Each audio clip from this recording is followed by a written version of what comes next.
Ay, nag-umpisa na pala. Hello mga palangga, maadjong adlaw kaninjong tanan, kaninyong horot sa lahat. Ayan, magandang araw po sa inyong lahat mga palangga, mga amigas, amigos, mga ma'am, sir. Magandang araw po sa inyong lahat. Ayan, sa mga aking subscriber dyan, thank you sa inyong support na mga palangga, mga followers, subscriber, blah blah blah, subscribe, nabulol na ako. Thank you so much. Thank you so much po sa inyong lahat, sa inyong support na. Sana po ay hindi kayo magsawa sa akin. So ngayon mga palangga, meron lang akong i-share na video sa inyo. Sana ay meron kayong matutunan po dito. Ayan, hindi naman ako expert sa pagdating sa tutorial. Itong mga videos na ina-upload ko na tutorial, hindi naman to palagi. Minsan lang ako nag-a-upload. Sa lang to, base lang to sa aking experience na sa mga nalalaman ko. Kaya minsan lang ako nag-a-upload. Kaya ngayon, meron akong natutunan, gusto ko lang din i-share sa inyo. Bago ka pa lang dito sa aking channel, huwag mo naman ipagdamot mga palangga ang iyong pag-like, pag-subscribe at i-share mo na rin. Makita din namin iba kung paano gagawin. Kung paano mag-set ng appointment, schedule online ng NBI clearance. Ayan po, sa mga naghahanap po nito, sana ay panoorin nyo umpisa hanggang dulo naman para makuha nyo ang step by step. Gusto mo lang naman panoorin. O diba? Ayan, wag na natin papatalag. Nahirapan talaga kung magsalita ng Tagalog. Gusto ko na lang magbisaya. Wag na po natin patagalin pa. Sulit start! Una nating gagawin, buksan natin ang ating Google Chrome. Ngayon po ay gamit natin ay computer. Dito sa taas, i-type natin dito clearance.nbi.gov.ph. Ayan. Then, data privacy content, merong English. Kung magaling kayo magbasa ng English, bayasahin nyo po yan. Pag hindi nyo masyado maintindihan, meron din naman pong Tagalog dyan. So, pindutin nyo yung Tagalog. Tapos, pag nabasa nyo na, pindutin nyo tong sa baba, I agree. Then, next, advisory. Basahin nyo na din po kung ano yung mga nakalagay dyan, nakasulat dyan. And then, close lang natin yan. Tapos, mapupunta po tayo dito. Register. Do you have an NBI clearance issued from 2014 to present? Ayan po.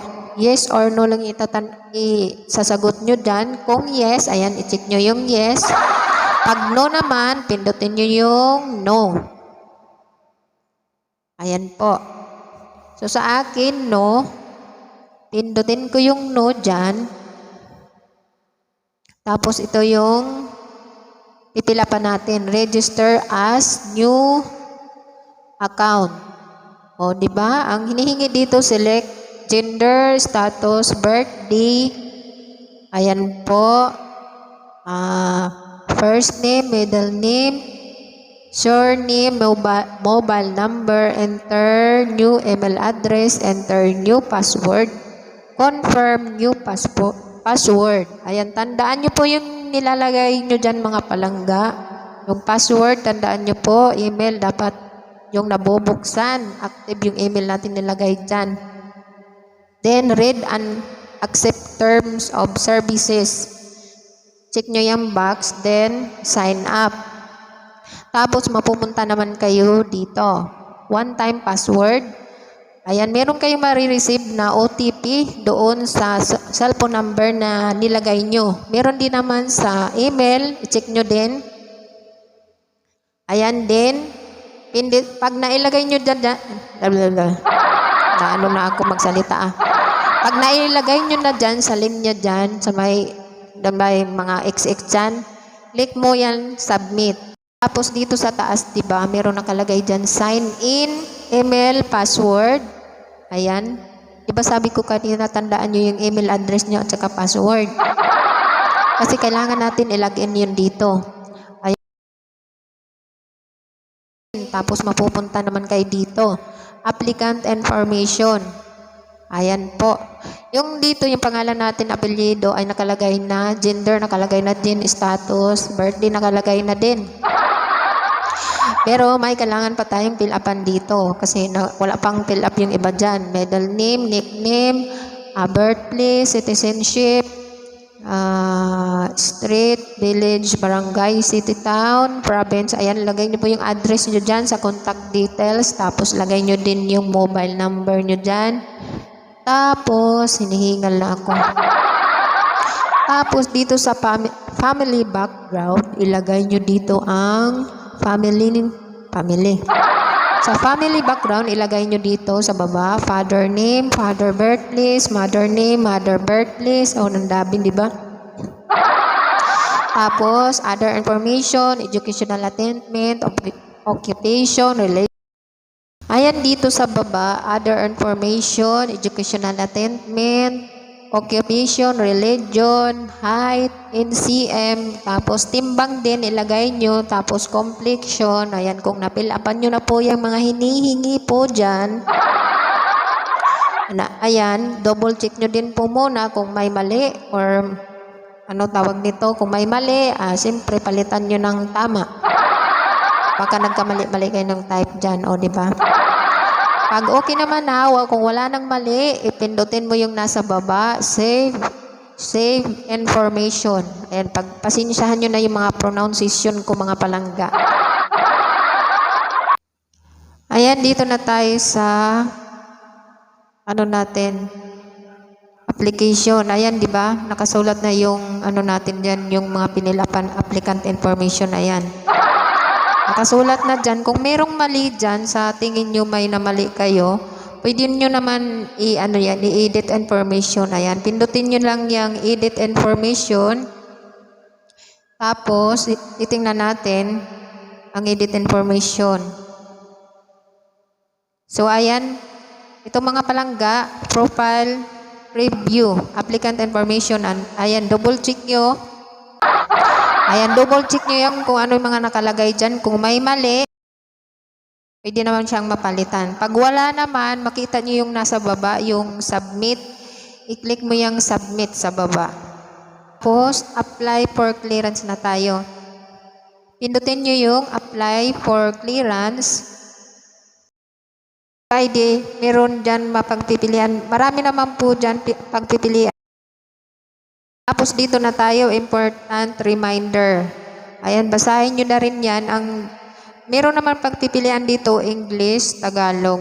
Dito sa English, your registration code or reference number will be provided after you select your payment option. Your reference number will serve as your gate pass when you enter the NBI clearance processing area. To avoid inconvenience and long lines, please pay your NBI clearance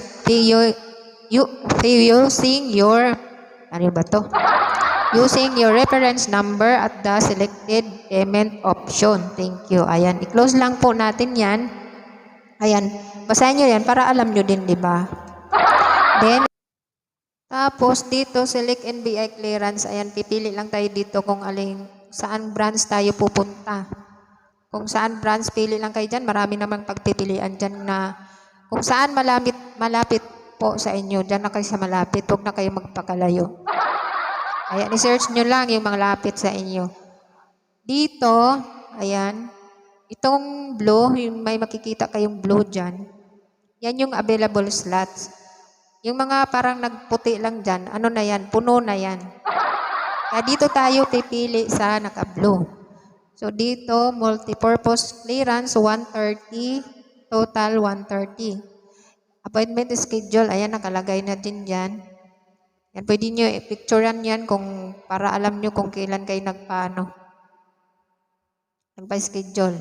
Tapos, please pay within the day. To complete transaction, please choose payment option. No? Diba?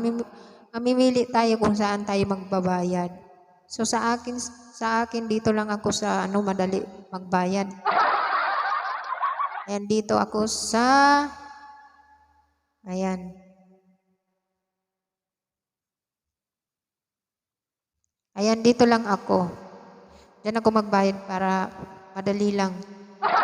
Bahala kayo kung saan pindutin nyo dyan. Tapos dito sa payment, a reminder, once you click proceed to payment, here are the next steps.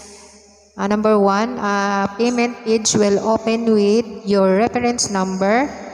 Number 2, go to the nearest.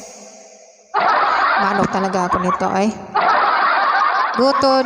Go to the nearest bayad center or LBC and pay using your reference number. Ayan po. Then click natin yung proceed. Para naman akong grade 1 ito magbasa. Ay. Click proceed. Ito na yung lumabas. Transaction summary. O di ba? Particular, ito yung babayaran natin, multipurpose clearance 130, appointment schedule ay nakalagay na po diyan kung saan tayo nagpa-schedule. O yan, di ba? Makikita nyo diyan mga palangga. Then ang susunod nyong gagawin ay pindutin nyo yung proceed to payment. Ayan, pindutin nyo yung proceed to payment.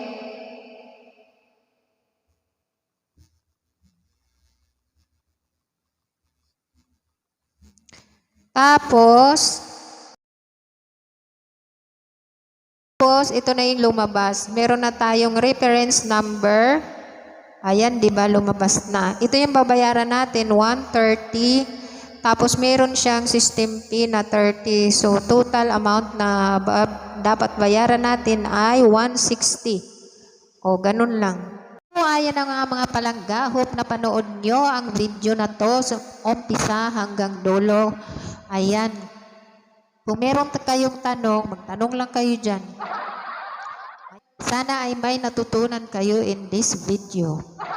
Ayan, that's all for now mga palangga.